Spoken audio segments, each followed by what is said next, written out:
Is It Leather is here in Milan. I'm Katie Cutskill here with Yusuf Osman.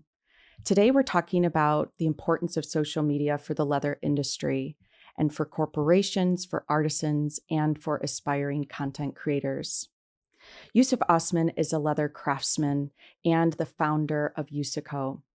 He's the ambassador of Leather Naturally, as well as a freeman of the Leather Sellers. He's had over a decade of experience in the leather world, as well as 5 years owning Yusico.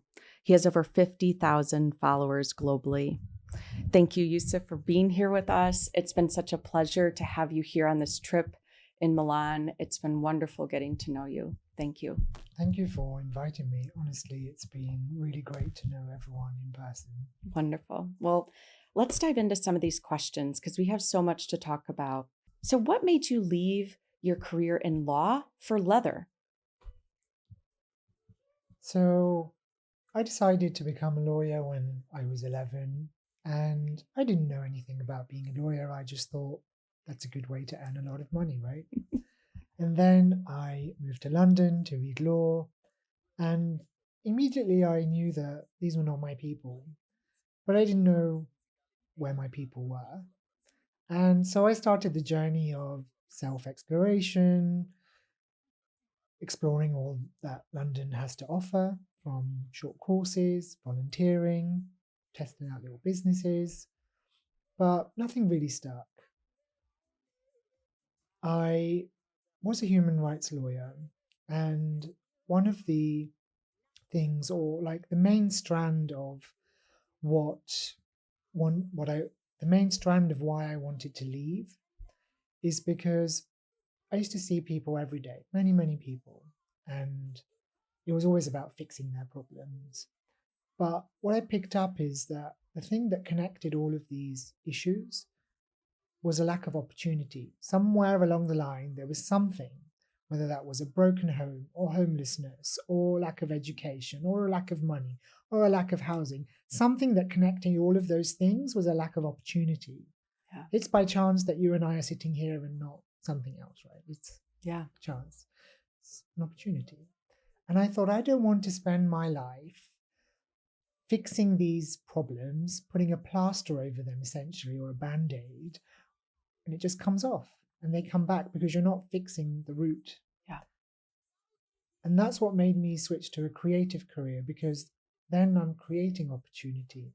I'm doing something creative and putting it out there into the world, and hopefully creating opportunities for some people or inspiring some people. That was really the reason why I wanted to switch, to dedicate a life to creating rather than constantly fixing something when you're never really fixing the core. Do you find that sometimes when you're in that fully creative mode, that you're trying to develop a space that maybe doesn't exist in our industry today? I know we have so many creators and we're surrounded at this fair by such incredible visionaries, but how do you find your space for your creativity and your vision amongst all of us within the leather industry? And how do you separate yourself and your brand? I think for me, it's always about moving into a space that I don't see.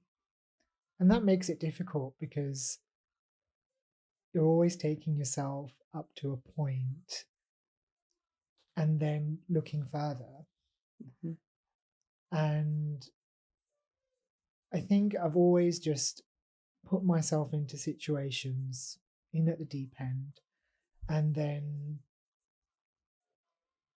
I guess I see the problems. Maybe that's the lawyer in me, right? So I see what's not there, like what's going on, and how can we fix it in a way. So maybe I am still using those legal skills, Yes. but then finding a creative solution to the problem I see. I didn't actually think about that until now, but I guess my legal training didn't go to waste. No, that's amazing. But I just, as I have mentioned many times, I obviously attended Linea Belle and saw the problem of a lack of communication of our passions outside of the fair or the industry. And I then go and make connections with people to change that. So I approached Leather Naturally and said, like, We need to communicate this because people connect with people. People don't connect with infographics. Yeah. Oh, And that's the main thing that we have to do is tell our stories through connecting with people on a human level. And I think craftsmanship is something that defines us as a species, and therefore it's a really easy way to communicate with people. mhm. And that's how I differentiate myself, because I always communicate through two lenses: the material and the craftsmanship.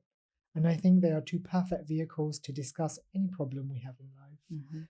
Think about the material, you think about how you do it. Everything else can fit into one of these two lenses. And it's a much more accessible way to have any conversation. So many things we discuss at a high level, and I don't think any of us can really relate with that. Do you know how carbon credits work? What is a carbon credit? Like, is it something that we pluck out the ground? No, Yeah. I don't And, understand what it is. and I actually studied environmental policy, so I know a little bit about that, but most people wouldn't, Can you touch a carbon credit, Katie? You can't.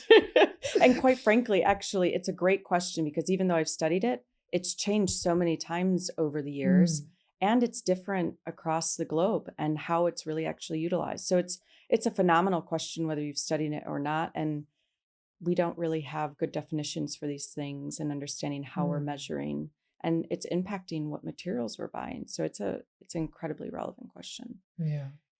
On that, I want to talk about kind of an interesting fact about you. Mm. So you're a vegetarian and you work with real leather. How does that work? Can you tell us how you kind of work with those two in your life and your Mm. craft? I grew up in a family and a culture where meat is a big part of everything we do. I'm a Muslim, so obviously every year we have our sacrifice, and Hmm. meat and animal sacrifice has always been a part of my upbringing. My family's from Malawi, so it's also something that was done by the family. It's not something that was just an abstract concept. Yeah.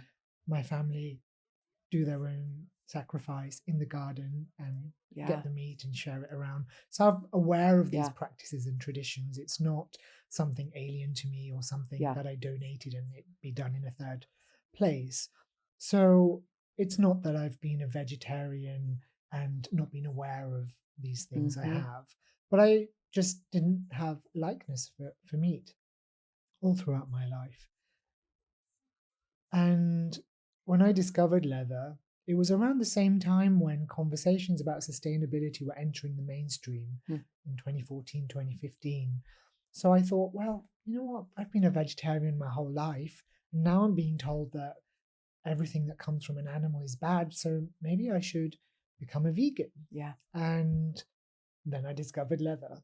So those things, I still did them concurrently. I was still researching. Yeah.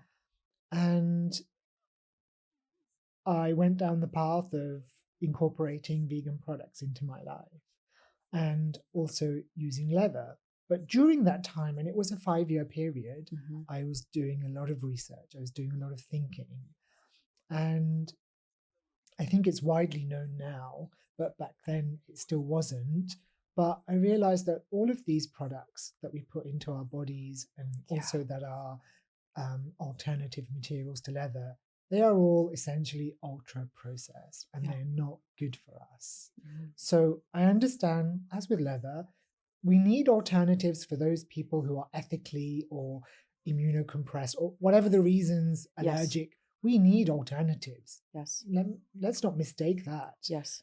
But 95% or 90% of people are not allergic and do not need alternatives. And for those people, I think we need whole foods, whole materials, Mhm. noble materials, natural materials.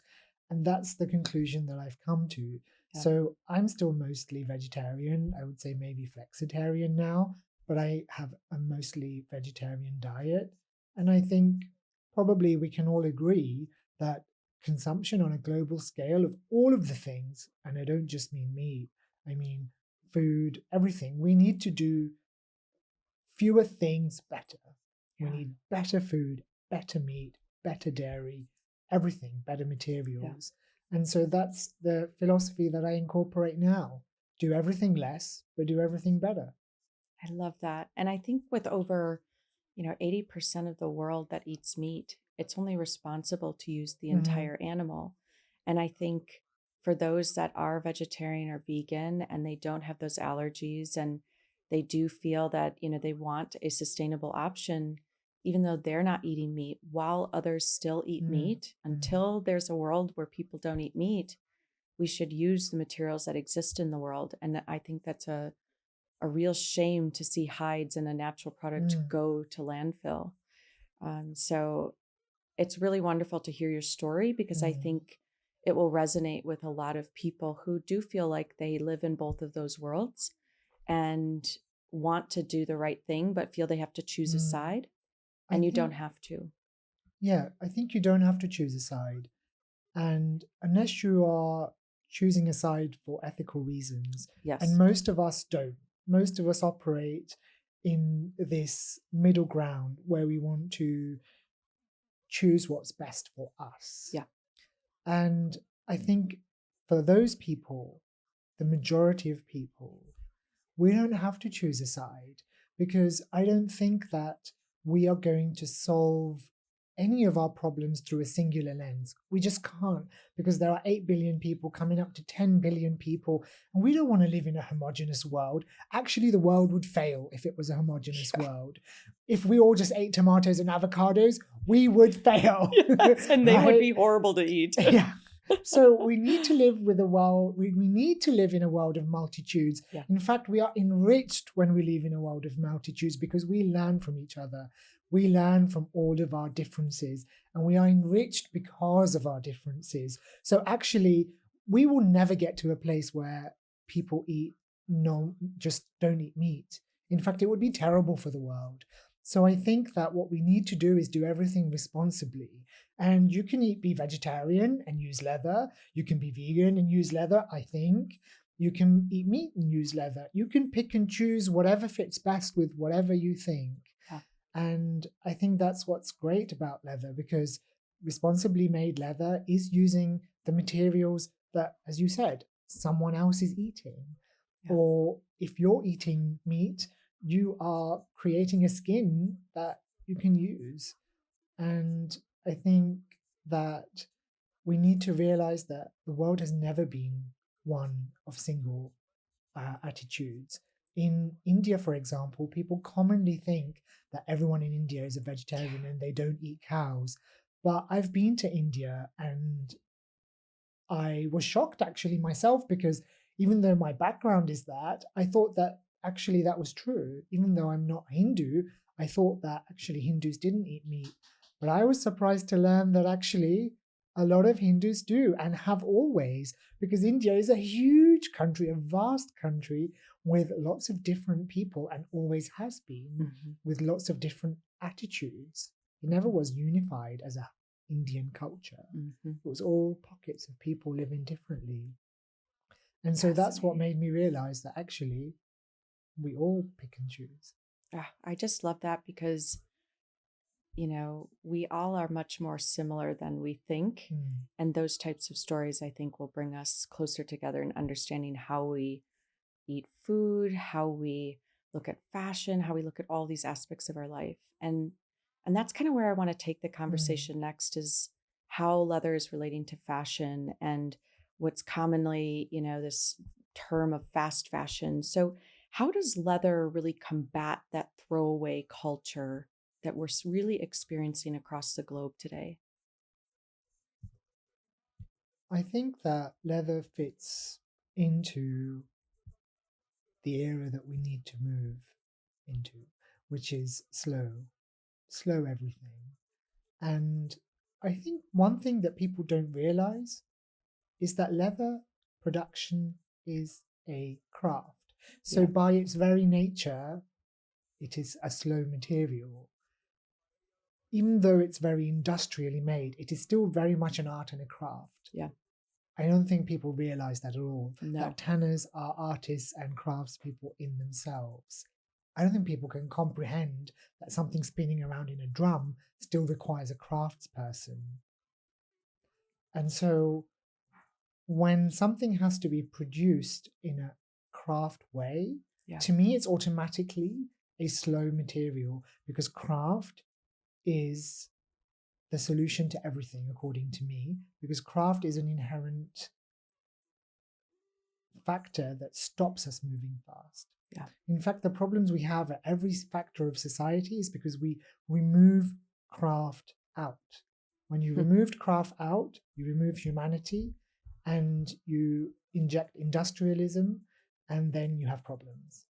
So, and I say that to the leather industry also, we need to put the craft back in. Yeah.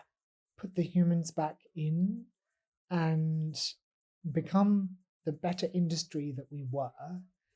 And that automatically will combat anything that is fast fashion. Because when we put the craft back in, then we'll create better leather across the board that will lead to everyone making better products that will last a long time. So I think any material that is created as an alternative to leather or otherwise is always going to be made industrially. Mm-hmm. It's usually a patented process that is secretive, and it's going to be made on sheets, in trays. That's not a craft. No. And I think if we can remember that leather is already a craft, then you mix it with the craftsmanship of an artisan, and it's going to last a long time, then automatically it's going to be something that will combat this throwaway culture that we live in now. It's really such a big problem that we're facing, but I think crafters like yourself are really fighting that via your action and what you do every single day. And that brings me to this beautiful bag sitting here on this table. I just am so excited I get to experience it in person. And I would love for you to just tell us a little bit about this beautiful bag and why you created this shape. I'm looking forward. I know I'm spilling the beans for my sisters a little bit of getting a few of your pieces for my family for Christmas, because I was so enamored with the idea of having pieces that my friends have made and that I can share with people. And so talk a little bit about this bag, this design, and what these products mean to you. When I started working with leather and when I decided to pursue it as a business, I decided that I would not make anything that was black or brown or that already existed, because in order for me to create new products into the world, they had to be products that people couldn't buy anywhere else. If you want to buy a square or rectangular black or brown bag, you can buy that. If I'm going to put a product into the world, a world where we're drowning in product, it has to be something special. So it took me a long time to work on that and to create a design that I believe is unique and special. And I always wanted to work in color because I grew up in a culture that's full of color, and I think we just need more color in our lives. You've got that right. Yeah. So I remember growing up, when we would travel or wherever we would go with my family, when I was young, we would always go shopping with my mum or my aunt or my grandma. And in our culture, we have everything made, like the clothes. And so all the women had their clothes made, and they would always take down the fabric, and I didn't realize that until recently, but they would take down the fabric, put it next to each other, choose the colors. And that also was something that kind of imprinted in me, and it's how I work now. I work from the material first. So I have my materials as my palette. I take them down. I take them down in the same way as they took them down from the shops. Like, put them together and like, does this go with this? Does this feel good with this? And then I create my palettes, and much like an artist, and then put them together. So it's very much an instinctual thing, and I think leather is something that lends itself well to being instinctual. And I don't do fancy sketches and fancy drawings, and I did feel a bit weird about that in the beginning. I thought, am I a real designer? But I soon learned that making is my process. So I don't need to sketch anything. I take things down, touch them, put them together, and then I create. So making is my design process. I don't need sketches or drawings. And again, I didn't want to create a usual shape. So I would say that my bags are rebellious because I take the shape and then I break it. And I could have put this way, but then I break it. And then bags usually have two handles and I put one. So I love it. it's a bit rebellious. And it's just wonderful that your voice speaks through your design. And I love that you share a process that's not the standard, I come from the automotive leather side, and, we just know process. The Is It Leather team will probably roll their eyes at the idea of how much process I really love. And not everyone's process is the same. And I think we've got to honor that, because that creates such beautiful differences in what we bring to the world. And I think it's good for other aspiring content creators and other aspiring craftsmen to hear that, because then they can feel empowered by, hey, if I do things differently, I too can create something beautiful. So thank you for sharing that. So as we move forward, I really want to talk about the idea, because you touched on this a little bit with the bag, but why do we need more people making things? And why should those people who are making use real leather? I think we need more people making things because making is everything that we are as human beings. Making is not the problem. Making has never been the problem. Human beings have always made stuff and have always bought stuff and have always traded in stuff, and they will always do so. This idea that we can live in a world where we're not buying things, it's absolutely not true. Minimalism is not true. We are material beings in a material world. So I encourage everyone to connect with making. Everybody needs to make because it's what makes us human, simply. And the reason why I think more people need to make on an individual level is because I think that's how society needs to be structured. That's how it always was. It was individuals making, trading, individuals and their families making around their homes, setting up shop, trading with each other in the community. That's how civilization has been created. And that's how also people connected with others across the world. They moved around, they traded their materials, their spices, their food, their cultures. And that's why I think we need more people to connect back to that, because by connecting back to making, you connect back to your humanity. And when you connect back to making, you realize that you hold the power to make changes in your hands. I think that the world we live in, for all of its benefits, the main disadvantage is that it disconnects us from the power that we literally do hold in our hands to fashion our world. And I think a lot of the time when we have problems, especially with newer generations that have never really connected with what materials are, and by materials I speak even of food. If you've grown up and you've only ever bought food or fast food or eaten out or ordered online or bought packaged food, you've never really connected with any material throughout your life then. And so if you go through your life and you never connect with material tangibly, then when you encounter a problem with your life, you won't know how to fix it because you've never learned how to fix it in a tangible way. So if you then have a problem in an intangible way, we're not a intangible species, so you won't be able to fix it. So I think we need to connect back with materiality, learn how to problem solve in a material sense, and then we'll be able to figure out how to do all of these intangible things that we have to do. So it's a way to also learn to be in the future by connecting with yourself in the present. And I really enjoy that, because I think that also is reflected in our industry as well, because it's a connection with self and the material. But I think that also then connects each of us to one another. And that's something that we have as a beautiful part of our industry, is we have this medium and this product that we all love in different ways, that connects with us uniquely, but then joins us all together.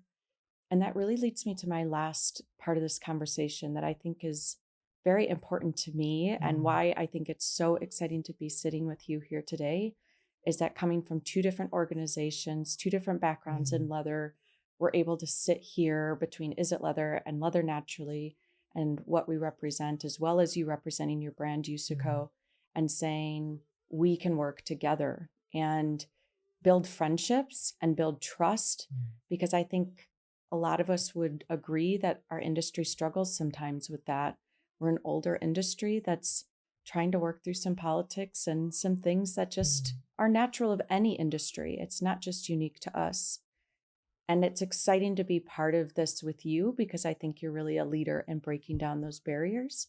And that's really just an honor to sit here. So I just have to say that, because it's just wonderful to have you here. And this leads me to my last question is, what would be your thoughts on how the leather industry can benefit from these sorts of unified efforts across associations, specifically on social media, and how we're reaching consumers and the general public? When I come to an event like Linea Pelle, especially this year, as part of this crew, delegation, friends, it's evident to me that it's about the people.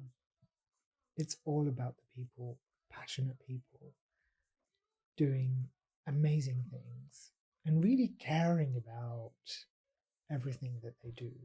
You know, this isn't, yes, of course, it's an industry with numbers. We all need to pay our bills.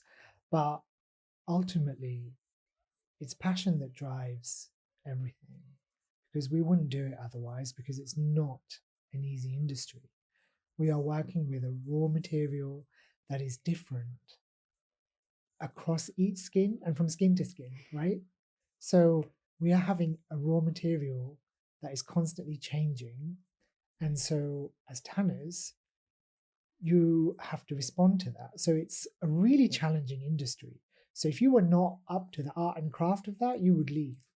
You would go into produce a fabric that you can make consistently. So I think passion is there, and it's evident that friendship is there. And I think we're already doing it. So why are we not doing it online? We're already having these conversations. All of these people are spending their money and coming to these events. So if you're already putting the money behind something, then why not, whilst you're here, do the role of education together? Because if you are already doing it, then, sorry, I'll reframe that. I think in this landscape, in the world we live in, because leather has never had to market itself, and because leather has always been a B2B industry, right? Because consumers don't buy leather. Consumers buy the end product. So leather has always been business to business. But in this time that we're living in, everybody also, if you're selling a product, even if it's not to the consumer, you still have to do education and storytelling. And if you don't, you will disappear. So I think it just makes sense for us to share the passions that we all share in person, to share them together online. Because it also shows that we are a unified industry.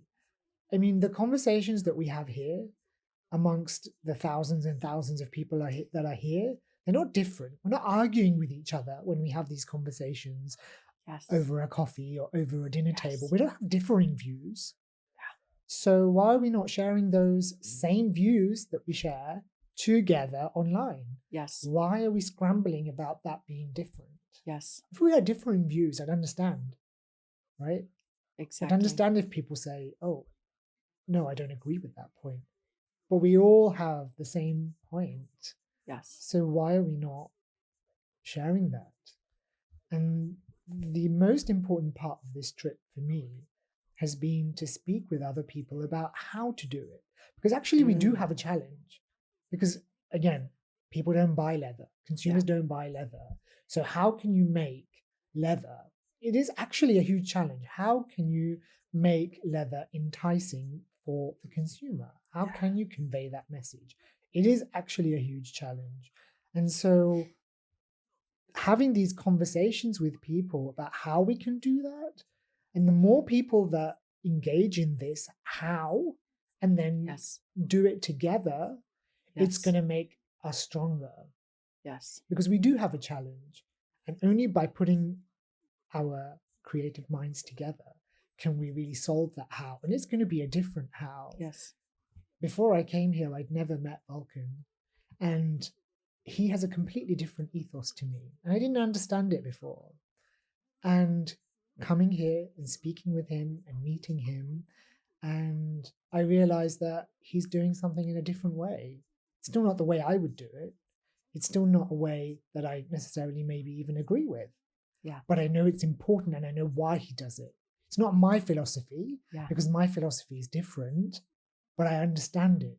So we will all have different ways of that how, because there's not one how, but at least we can come together and understand and then tackle it all together. So because the core messages are the same. Yeah. And it's the same thing between our associations. We have the same core messages, but Leather Naturally is providing these research and immense credibility in terms of good leather data in the world. We need it. You know, I remember first hearing about it in Northampton from Mike Redwood, you know, a professor of mine, and was so amazed that this was kind of a new thing that was coming to the industry. Like, why was this something novel, you know? But it was. And that is an entity that's needed in the industry. But we also need an industry, an association within the industry that I think can speak a bit more assertively and have a bit of a direct approach. And Is It Leather fills that role by really specializing in reaching consumers in these creative digital marketing, social media ways. And there's space for all of us. This is something I didn't know too much about social media before I started at Is It Leather, but I realized we can all say the same thing in different ways, and there's space for all of us to grow. And I used to say this in automotive all the time. I want to be competing against other automotive leather suppliers. If I get beat out by another leather guy, I much rather want that than a supplier of an alternative material that is made from petroleum products and that they're making incredible profit margins off of consumers that don't know the difference. I want to be competing against the other leather guys. I want them to be successful. And I want Leather Naturally to be successful. And I know you guys want us to be successful, because if we're competing in the world out there, that's the most beautiful thing. I would love for consumers to be saying, do I follow Is It Leather or Leather Naturally? That's a great question, because then that means we're in the ethos and the culture together and having those conversations. And we can do it in different ways. And we're going to attract different audiences. And that's also good. And so it's just been an honor to be able to speak with you, to be here in this whole trip to Pompeii together and seeing these ancient practices, as well as going through tanneries and then the fair. It's been an honor to be able to see your craft. And I'm so glad we get to see your bag and your product in person. So thank you for taking this time with us today. Thank you very much. So make sure that you're following Yusico, as well as Leather Naturally and Is It Leather on Instagram and all of the other social medias. Visit isitleather.com for more information. Thanks so much.